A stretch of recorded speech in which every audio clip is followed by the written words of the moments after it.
Mardi matin, devant l'école Saint-Pédis, le service de police de la ville de Trois-Rivières a décidé de faire une activité de sensibilisation visuelle dans les zones scolaires. Ils ont nommé l'activité le radar vivant. C'est un sac à dos qui va être porté par un élève, un enfant du primaire, qui, lui, va avoir un tableau indicateur qui affiche la vitesse en temps réel. Il y a un autre élève de la classe qui, lui, va faire vraiment l'opération, qui va capter la vitesse avec un cinémomètre, un radar. C'est intéressant parce que ça sensibilise à la fois la population, les conducteurs et les élèves, parce qu'eux vont devenir aussi des conducteurs un jour. Donc, je trouve que c'est important de conscientiser tout le monde, en fait. Tout ça, ça commence à la maison. Quand vous êtes dans votre véhicule, vos enfants sont à bord, là, c'est sûr que si vous avez tendance à chialer contre le ralentissement ou bien contre le fait que c'est une zone scolaire puis que vous êtes obligé de ralentir, c'est sûr que votre enfant, lui, enregistre, c'est une éponge.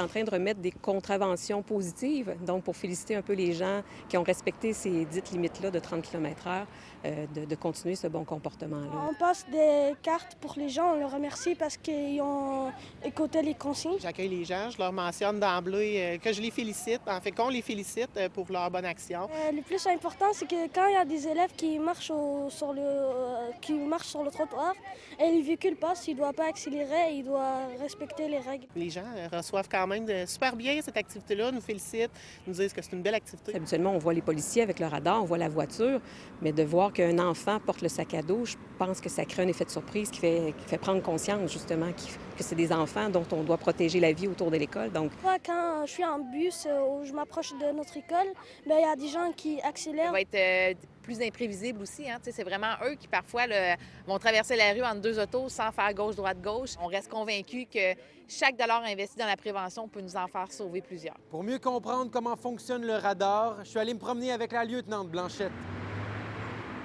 Donc là, présentement, on va se diriger vers un site qui est près du poste de police, qui parfois on a des requêtes au 3-1 nous disant qu'il y a beaucoup de vitesse à cet endroit-là. En fait, l'année passée, on a donné près de 650 constats au courant de l'année scolaire, juste pour la vitesse.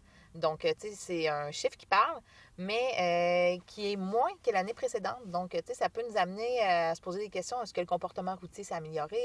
Puis, exemple, cette année, la rentrée scolaire était avant le 1er septembre. On était quand même présent, même si on est conscient que la zone de 30, officiellement, n'est pas encore effective. La Ville a acheté des fausses autopatrouilles qui ont été mises sur certaines écoles. Puis ça, vraiment, ça a un effet là, qui fonctionne pour vrai parce que de loin, quand un automobiliste est en approche, il va croire que c'est une autopatrouille, il va ralentir. L'idée du radar vivant, au départ, c'est l'initiative de la Sûreté du Québec. Et finalement, le service de police de la ville de Trois-Rivières a bien aimé le concept. À Trois-Rivières, Maxime Dany pour Nouveau Info.